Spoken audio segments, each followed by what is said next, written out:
Hello and welcome. In the spirit of my brand new book, The Delicate Art of Transformation, I've been on a quest for truth.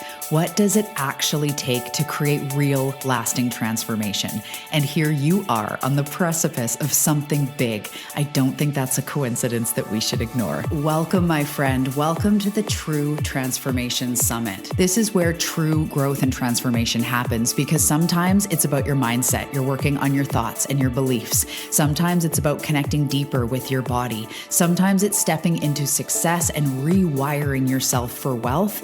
And sometimes it's a spiritual one. But when the right person says the right thing at the right time and it all clicks, those are the moments that make all the difference. And that is what this summit is here for. You're going to hear from some incredible experts who every single one I personally invited to be here because each of them have made an impact in my life. So listen with an open heart, do what they say, take what resonates, try the practices, get their free gifts, and let this space be the place where you find your next step.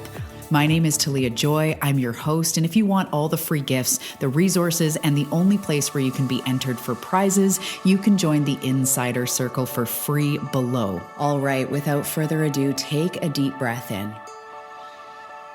Think about what you are transforming, what you are here for. And let's dive into today's episode. Hello, Jenna. Welcome to the summit. I am so excited for this conversation. How are you doing today, my love? I am great and so happy to be here and back collaborating with you. Yes, you bring it. I love our conversations. I love our past collaborations. Why I thought of you right off the bat is I love how fully expressed you are, how you encourage others to be fully expressed. I had seen you online, but I actually first saw you in person at the Casey As She Rises event in Calgary and seeing you on stage. And it was just something about you is so real, but also so grounded. You've got this like expansive yet grounded feel. And I just love what you do, helping us be leaders, helping us stand up in our businesses and confidence and everything. So I'm just so excited that you're here and you've had an impact on my life by just being who you are and sharing your gifts. So I'm so excited you're here. Oh, thank you so much. What a sweet opening. And I really feel the same with you. Like it's just being in each other's world and ecosystem, I feel like is impactful. Yeah, absolutely. So if somebody is new to your world, your work, I'd love to hear a bit about what you do. And also because this is all about transformation, how it relates to your own transformation, whether personally or in your own business. Always a great question. Comes out a little different each time. And, I love the way you phrase this question too, because I think it's so intertwined. Our own personal journey and evolution has everything to do with, I feel like, who we are in the world, what we're here to bring forward. And so at this current point of my evolution, my mission, my body of work is all about being a resourced woman. This is my brand. It's what I'm all about. And it's very much the intersection, I would say, of identity and who we are in the world and the mission side of things. Like when we go on our awakening journey and we go on our evolution, it always leads us usually to a place of, oh, well, I had this crazy transformation and I've learned a lot and I want to help other people. And it, to me, over time really turns into something that's a mission. It goes beyond just a spark of, oh, I'd love to help people. And it kind of comes through us, and I see it with your business as well, and creating this summit where we get a calling of how we're here to serve our fellow humans and what's on our heart. So with the Resourced Woman, it's very much about being resourced in all areas. I think people hear the term resourced and it's like immediately we think financially, which is absolutely very important, but it's also spiritually. It's in our relationships, in our health, because we have a lot of amazing conscious women in the world who are also burning out for their mission, or they're losing that spark that they had before and like either letting the business overtake them or they're doing things that aren't sustainable. So that's really where I come in, is helping on both sides of that spectrum of having the balance and the groundedness, as well as stepping into that next era of leadership that I feel like our mission is asking for us to become. Yeah, absolutely. I think even I'd love to dive into it. Like, I think that even just being what a leader is has shifted. And it's less about like, I'm a leader in this field and Yeah. about being expressed and being who you are. But I'd love to hear you talk to that. What do you feel Yeah. a leader is? Yeah, well, you hit on something there where I feel like there's such a difference between being an expert and being embodied. And I feel like in the online space, when we're thinking business and such, I think the real magic happens when we have embodied experts, people who really have expertise and mastery in areas, but they're also embodied in it, not in a I have it all figured out kind of way, but in a they're very connected to it, they're passionate about it, they're always learning, studying, going deeper into it. I feel like those are really key characteristics. But to me, yeah, leadership for a long time, I think people have, maybe because of corporate and stuff, they've kind of assumed that it's this hierarchy kind of role where you're above people, you have it more figured out. And I feel like we see a lot of that too in the online space of how people position themselves and how people are attracted to that. But I also see a huge change happening in that because fundamentally, to me, leadership starts with self leadership. It's like,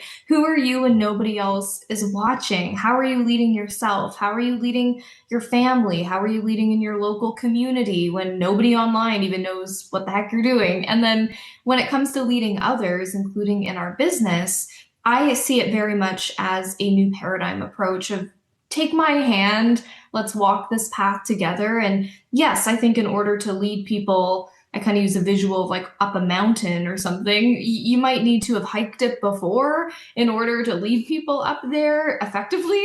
But it doesn't necessarily mean that you're better than them. Usually you're a few steps ahead, or you've been doing it for longer. You've walked the path. So that's how I really think of leadership. It's self first and foremost. And for some people, that's really the work right now, just self leadership.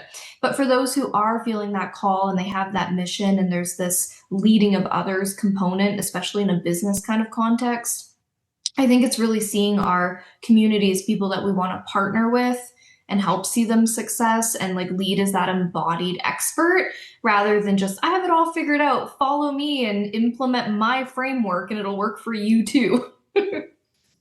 Yeah, that I feel like we got to a peak of that like on the internet and a few years ago, maybe around COVID, I don't know, but it got Yeah. real weird for a while where everybody's selling the perfect thing and the framework. And also as entrepreneurs, we were just it was like you have to niche, you have to have one signature course and one signature framework. And if you don't have that framework, like it just got so overwhelming of what should I Yeah. do that I'm so grateful we've popped that bubble and people like you have been spreading that message before I think the collective was even quite ready for it. But out of, what we should do or what it is, like you say, to be an expert into embodiment. I Yeah. would love to ask, how has that been in your journey? So you as Jenna becoming a leader, because you've had a business for a hot minute, Yeah. but being a leader is different than just having a business. So I'd love to hear your own personal journey a little bit with that.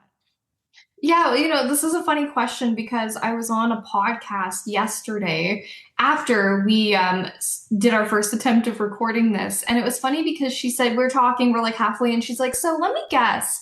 You are probably one of those people who's just always been a leader, right? Like, and you've just always been outspoken. And I'm like, I don't think it could be actually further from the truth. Like, I literally had my mom tell me at least multiple times as a kid, honey, you're a follower, not a leader. And like, it's okay. And she was saying it with love, but I was like getting programmed with that from like a really young age. And that energy, I feel like really followed me. Like I've always been very introverted. I'm more soft spoken. I didn't like having to present in school. Like I was the person who would skip school if there was a presentation, anything to do with that I hated.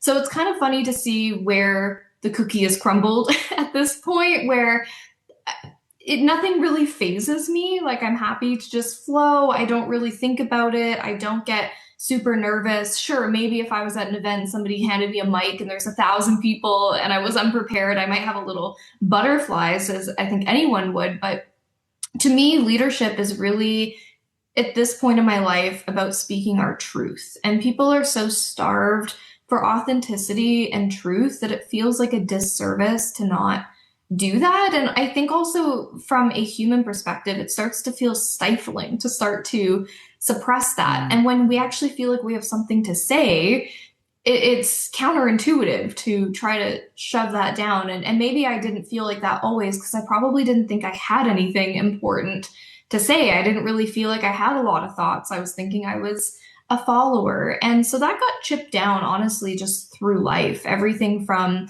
my first corporate job, and I had to do a boardroom interview where they made me role play what I was going to be doing. And that was like my worst nightmare, followed by then taking the job and having to lead safety meetings and HR meetings and fire boardrooms of people. Again, all of my worst nightmare. But I had to get really good at like leading a conversation and holding the energy of a room. And so it's one of those things you look back later and I'm like, oh, I can see now why I ended up doing that job for 3.5 years, or why I spent years in network marketing getting rejected and like doing all the things I'd probably tell somebody today not to do. But I learned so much through that. Plus I met my husband through it. So I'm like, win-win. It was worth it just for that to get on Tinder and sell him some protein shakes because hey, it worked out. But all of these things that happen, really stacked up, I feel like, to who I am today. But they're often the moments you don't really see, and they just feel hard and you're just getting initiated. But I think that they lead us to be better leaders.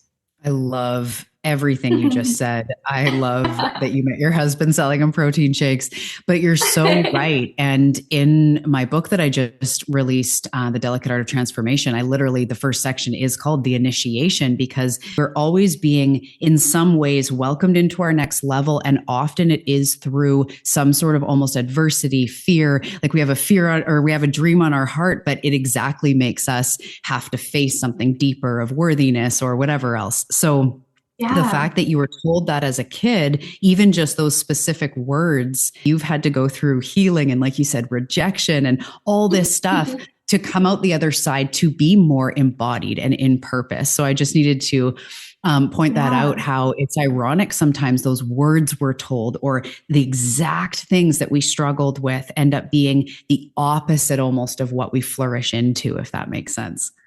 Yeah, it absolutely does. And I think that it's this epidemic really on earth right now of people who have been told all of these things, like collectively, but also through, our own individual experiences and childhood and work and everything else that a lot of the time we're not consciously even thinking of it. It's just subconsciously getting embedded into our identity of who we are. And it requires us, as our consciousness expands, at least in my experience, to start just getting curious, taking off some different identity masks and going, is that even true? Maybe it was true before even, but is it true now? Is that who I want to be? And like not holding ourselves to even who we were yesterday, including our businesses, our relationships, allowing that to basically be reborn every day if it wants to be.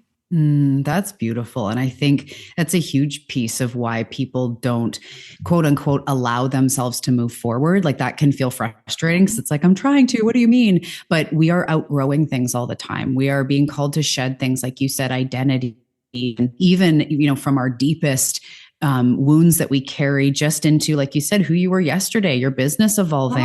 Yeah. My business started in nutrition and helping people heal their relationship with food and intuitive eating. And then I just one day was like, I love the deeper substance, but I'm over the smoothie recipes. Like I'm just done. And I had to burn it all, start again. And I know you've done that, multiple times. And I just love that you're allowing us to kind of, or, giving us permission to allow ourselves to reinvent. So how does that come into being resourced? I want to hear more on that because you had said money. I think with resources, like lots of connections. I have a this guy, I have a that girl, I have a, resources, but I love how you're breaking it down into so much more. So what's another layer of that? And what does it mean to be Mm. self-resourced? Yeah. Ooh, I love this clearly because I could talk about it all day, but kind of like I alluded to before, like we've got so many women who I would say are under resourced in multiple areas. And sometimes we could be well resourced, and how I would define that is we have our needs met and beyond. Like being really truly resourced to me is pretty synonymous with overflow, where we're not in the scarcity programming that is so deep and we're actually going above and beyond that. And I think for conscious women, it's this understanding as well that in order to bring our highest timeline and our mission forward, like it can't be determined by lack in any area. And it also really moves away from the story. And I feel like the subconscious things that play out of like upper limits, right? Where it's like, oh, well, I can have it all in business, but then my relationships will suffer. Like all of that is still really based in scarcity and lack of this belief that we can't actually have it all. So I'm here to say, no, the opposite is possible, and to really be in our fullest expression of our highest timeline, our creativity, our mission, our experience here on earth, it actually requires us to go on kind of another layer of the hero's journey of becoming incredibly well resourced, like the opposite of being depleted and disconnected and like operating from scarcity in any and all dimensions of our life. So just kind of like anything, it's this ongoing evolution, but I feel that the resource woman is such an important archetype energy to step into and lead ourselves from for this new paradigm where we're not having to choose between abundance and consciousness. We're not choosing between like mission and family, wealth and integrity. You know, I could go on with examples, but I feel like we're here to be our own representative and embodiment that the new paradigm actually allows us to hold all of it. So, I mean, I could go on and on, but I'll pause there. Yeah, part of me goes like, no, please unpause because I hear you. It's this Yeah. filling up. It's so cheesy to fill up our cup and all that, but I see it energetically as, especially when you're a leader, especially if you have your own business, whether you're a massage therapist or you're a coach or you're a this or that. If we are not filling up ourselves, we're running on empty. So I look at almost like expression and purpose energetically, like we fill ourselves up, fill ourselves up, and then what overflows is that Yeah. creativity and like this blah, this program, this art piece, this expression, this talk, like whatever it is, the book you're writing, it cannot come from depletion. It has to come from that. Well, I guess has to is, who knows? We can do whatever we want. But when it comes Free from will planet. overflow, Yeah. exactly, right? When it comes from overflow, it's just so much more fulfilling, feels right. And I think like that's what makes it the highest timeline too. You know, like when we're saying like it doesn't have to be like this or that, I think it's true. Like it is a free will planet, and I think our highest expression or timeline, you know, where we're really like living the best life that we came here to live, I feel like then it is required, if that makes sense. So it's like, yeah, we can still have a good life and we can do a lot of great things in the world and not be on our highest timeline, but to really be on the highest timeline, I feel like it is a match where we have to learn how to hold and expand that capacity for more overflow in all areas where it kind of becomes the new blueprint, the new template for how we lead ourselves, how we lead others. And the more of us who are doing that, the faster I feel like that becomes the new normal as well in the world. And that's where it kind of comes back to like the individual and the self leadership that it actually does change the collective as well. Yeah. I really do believe like what is more powerful than the words we say is who we be. Whether we Yeah. have children in our lives or we have clients, we are, on some sort of mission or we're in our community. It's who you be speaks so much louder. And I feel Yeah. too, like, at the end of our days this time, when there's say a funeral or whatever else, the things that people say that we impacted them, it's not just like, oh, Talia said that one great quote, or she had that amazing reel of like the top 5 ways you're in an expansion. It's like that's not the stuff that leaves this planet with our impact. It is who we Yeah. be. And as you beautifully say, that comes from that self leadership, that self expression that in a way gives people permission to be expressed themselves. Absolutely. Because that's the thing is we're unconsciously all the time, you know, absorbing our environment and getting influenced by it. And so we know it's so incredibly powerful who we surround ourselves with. And we can be that beacon of light. Like we are influencing and impacting people anyway. So I feel like why not work on ourselves, let that ripple out, and we can bring that into our work, you know, whatever that is that we feel like our mission is, how we want to really, in big ways, impact people. Like that's like there's like the microcosm and then there's the macro, I feel like, of what we're doing with our own identity and who we're here to be and how we're really leading ourselves. Absolutely. Yeah.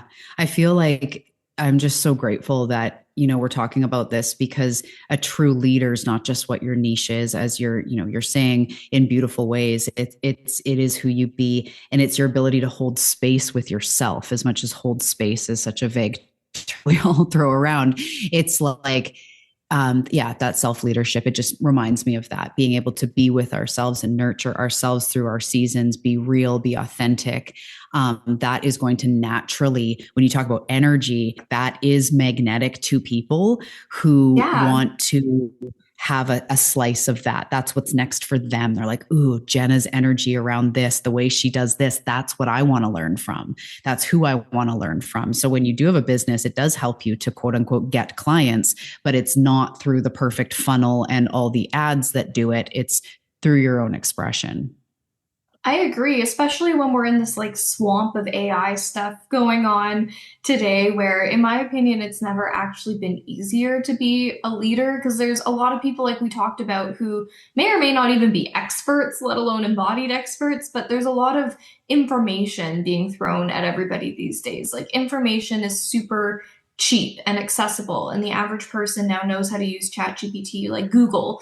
And so just throwing up like random information on our feed or shallow kind of funnels, following the frameworks and stuff from people that maybe worked before, it just isn't the same anymore because the buyer consciousness, because the collective consciousness has shifted so much that in some ways it might seem like we're just always evolving, and that can feel confusing to like, how do you keep up? But I think it's getting easier and easier because it's very easy energetically, but also practically, to see who actually knows their shit. Like, who is actually an embodied expert, who is authentic, who's speaking their truth.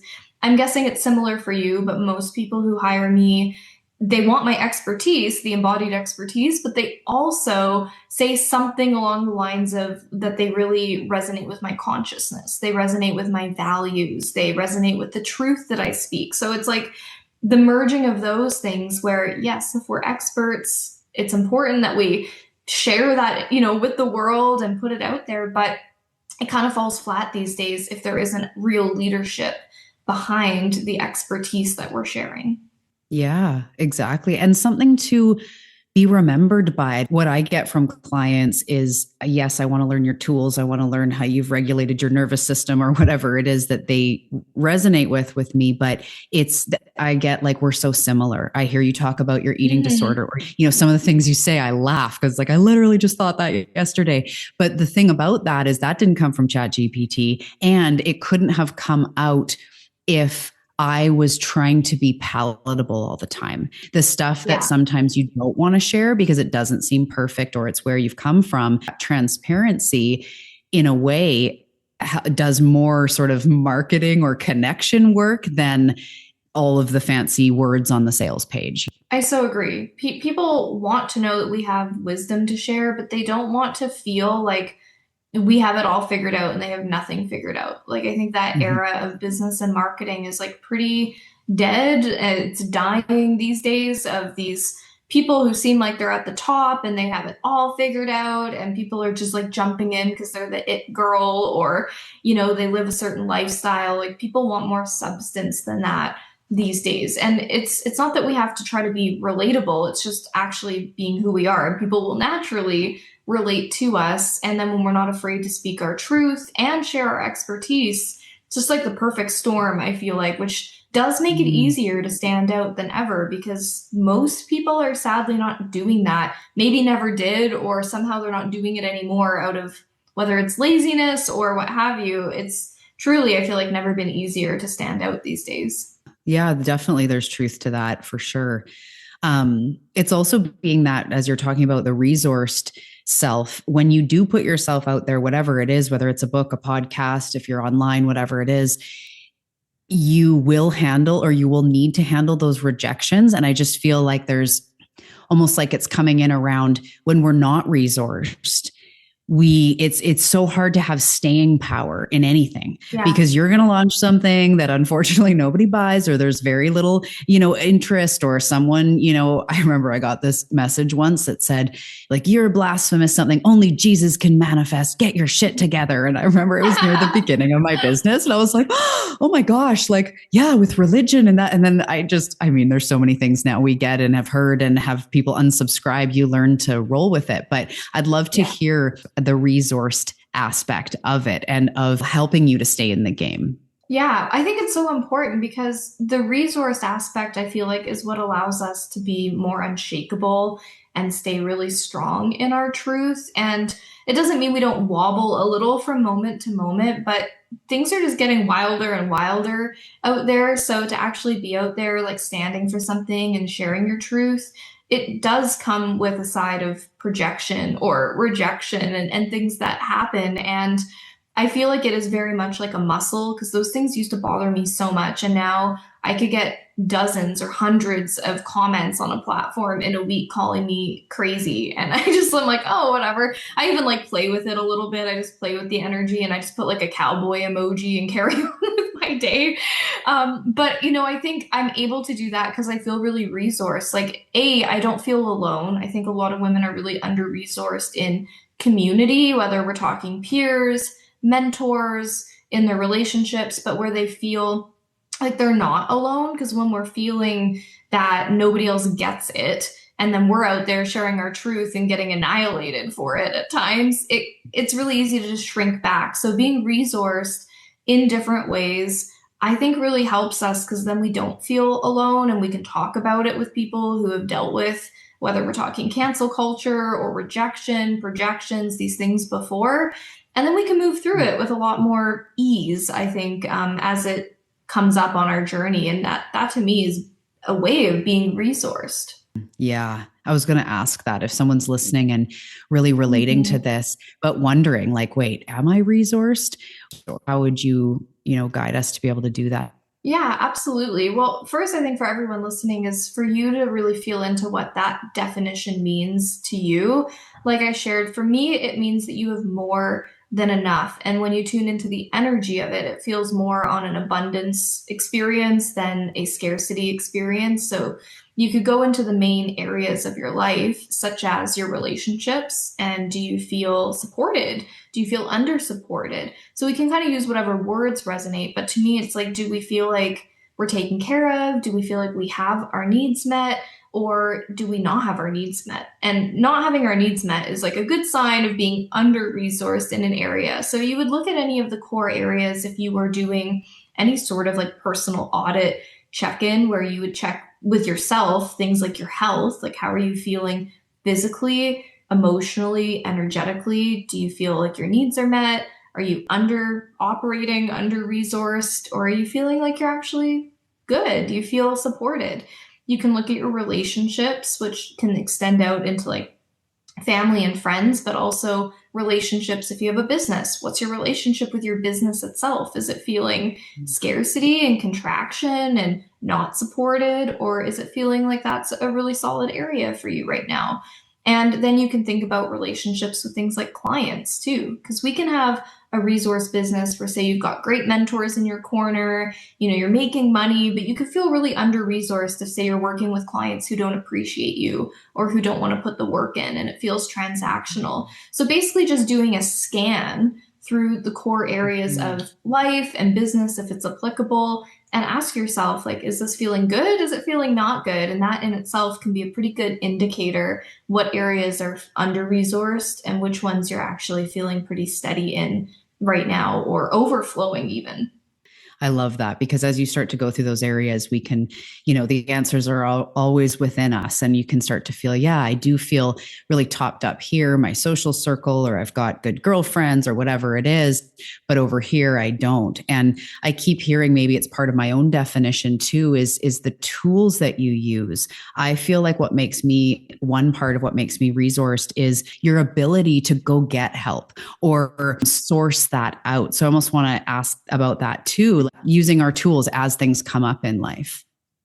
Yeah, I think that's a huge piece too. Is like, are you actually asking for help if you need it? Like, that's a big indicator. And are you putting yourself first? That energy of like filling up your own cup. Like, I talk to so many entrepreneurs. You probably see this a lot too. And women might conceptually know things. And at times, they put themselves first and they work on their nervous systems and they, make sure that their needs are met. But sometimes it's not actually playing out like that in that current season of their Mhm. life. And so if they're feeling shame around that, or if they're feeling like they're just not really in flow with themselves and life is kind of lifing, that is often an indicator as well that we might be under resourced, but the solution in that is actually just to work the tools, like change your schedule, like reclaim your time, make, recommit to commit to whatever that looks like, whether this is a health regime kind of thing, if this is a showing up in your business kind of thing, if it's talking to your partner kind of thing. I think that's a big piece of the leadership thread through all of this too, is we're all human. So being a resource woman doesn't mean you're nailing all areas at all time. And once you hit that threshold, it never drops down again. And if it does, like you're fucked up and you suck and you're not doing it right. It's like, no, like the goal, the aspiration is always to be working towards that version of ourselves. And when we actually feel like we're in it, expanding the capacity to be in that for longer and longer. But life throws curveballs, and most of your listeners, I'm guessing, to this have tools, so it's very much about the self leadership of first recognition, awareness of where are we not resourced, and then do something about it. Like, I feel like that's the most important piece. It's not about getting a gold star, like, yeah, I'm resourced in every area all the time. Good job. No, it's like, okay, I'm not resourced right now here. I feel like this is what I'm going to do about it, I think is the key piece. Mm-hmm. Completely. And I love it's because it comes from awareness. It's not just reaction action, just I got to fix it, Exactly. got to get clients, got to figure. It's actually like, you know what? I'm noticing my support over here is low, or this part of me is undernourished, this part of me is under resourced. So what can we do to start to move toward that? That's such a beautiful way. Because as entrepreneurs, there is a part of our business where we have to be a CEO. And sometimes you have to make decisions. Coming from that resource place helps us to just take the action and keep moving, keep moving forward, Yeah. keep evolving. Yeah, like Yeah. it really requires a lot of radical self-honesty because it doesn't always look the way someone might assume it's going to look. So if we haven't been real with ourselves, like even when you were talking about team, like as an example, in December, after almost a decade of having one or more support coaches in my business, always, I let all my support coaches go. And it wasn't because they sucked or anything, or I felt so under resourced, like I needed better people or something. It was radical honesty of realizing that for the next season or era, like the most resourced version of me was actually simplifying and getting different support in other ways. And I didn't actually need anymore what I thought I needed. But if I had ignored that, I would have been just resourcing in not necessarily bad ways, but just ineffective kind of ways, unessential kind of ways. And so we just have to be really honest with ourselves of what being more resourced actually looks like for us, because there's a lot of chatter, in all areas of like what we need to be doing, but that's not always our truth. And that's where I feel like that awareness piece comes back. And like you're saying, like not doing things with reactivity, it's more of a proactivity or even just like a responding energy where we're not just going in to storytelling to ourselves of like, oh my God, but everybody told me if I need to scale to this, I have to have this. It's like, well, is that actually true? Is that your truth? So that radical honesty piece, I think, is like best buddies with being a resourced woman as well. The thing is, it's not static. It's always changing. It's always evolving as we move through the different seasons of our business, the different ways that we're creating, the different levels of consciousness we have. And yeah, I think like there's so many tools available to us, which is abundant. That's amazing. But it's a story of lack to think that we constantly need every single thing available to us in order to move forward. So I love that example as well. Oh, this is just so good. So, is there anything left unsaid about being resourced and the power of this in your own transformation? And for everybody listening that's just feeling this so much, is there anything else you want to say to that, or anything as well that we could start to do today? We could, take this into action, take this energy into action. Yeah, I would say my top thing is to really encourage everybody to do a self audit and be radically honest with yourself. Look at the different areas of your life and business, check in, be real with yourself, and then make the commitments that you need to make because you're a leader on what you're going to change. And certain things might be like instant changes of something you can implement right away. And I think it's honestly like a really great win for us, like to create that dopamine and the evidence if we can create some quick shifts if you have some awareness, but also not everything needs to be changed overnight. So I would then look at it from a prioritization and realistic, like what are the things I can change that will help impact me. Maybe this is hiring a VA. Maybe this is asking for more support from our husband. Like it can be a lot of different things of what we're looking for. It could be scheduling lunch with a girlfriend because we're just feeling like we've been a little bit of a lone wolf lately. So get clear. And then if there's things that feel a little bit bigger that might require whether it's more time, resources of finances, like you can have some things on your radar of like what are you actually working towards, whether it's adding in or letting go of, because I think where some people can kind of burn themselves out almost in this process, as we can with any kind of modality or process, is trying to change all the things all at once and then just lock ourselves up. And that's not really the point. It's about making things easier, lighter. And that's even just a really simple thing anyone can do when you're doing this scan. If anyone's listening and they're like, I don't know, like I'm overthinking it, I can't connect, is really tune in. If you're more of a somatic, like body tuned in person, as I believe we all can be. But if this resonates more, even just asking, like, does this feel heavy in this area or does it feel light? And that can illuminate a lot for us. If we think about our business and we contract, it's like, okay, we'll get curious about that. Like, what's making you feel contracted? If you think about your relationship and it feels really light, that's a really good indicator that that area might kind of get the gold star, and there's other areas that might be needing more attention in this current season. So that would be my top recommendation as like an actionable takeaway for anybody who's been with us through this conversation, to not just hear it and feel inspired, but actually do something with it that's going to impact you and help you really lock in on that highest timeline again and again and again, because we're always surfing on different timelines. The goal, in my opinion, is to spend maximum time on the ones that are really serving us and the collective to the max. And so that requires lots of refinement along the way. Absolutely. And that's what being a leader is. I've seen you refine and shift and change. It's a good sign to Yeah. keep evolving and having our own back and being a fully resourced woman and leaders. Oh, thank you so much. Yeah. This has been so beautiful. I know you have a free gift for our community. Tell us about this leadership circle, this group. Yeah, so I have been building this ecosystem that really just started off as networking events for conscious women. And as it's evolved, it's become this high level ecosystem for women who are on a mission. Like, this is for established entrepreneurs who want to connect with other women who are on the same trajectory as they are. Like, they're doing the inner work, they actually care about real relationships with other women, and they understand, as cheesy as it sounds, that like your net worth is really your network. And so they're wanting to network in like a conscious way, like I think there's a lot of things both in person and online that are these kind of just old paradigm, like pitch fest. It kind of feels like, why did I just spend an hour of my life doing this? I could have done something else and walked my dog.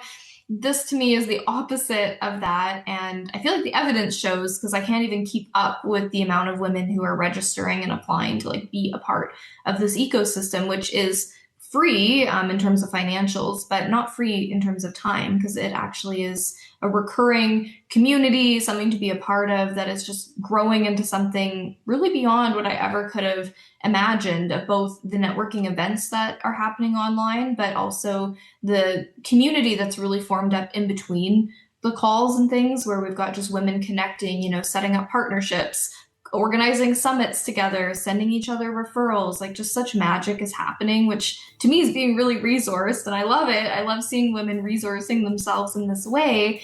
And yeah, it's just been blowing up. So I invite women who feel the call, who are a good fit, to come and be a part of the leadership circle, because I think it's very, very beneficial for everybody. It creates a beautiful win-win. So that's my invite for everybody. Thank you so much. I will put that in the show notes. And yeah, it is so powerful to get together with other like-minded women. I think we could do a whole other thing on how it heals when women gather and lift each other up and support each other. Not only can you receive clients from places like that, friendships, collaborations. So thank you for that.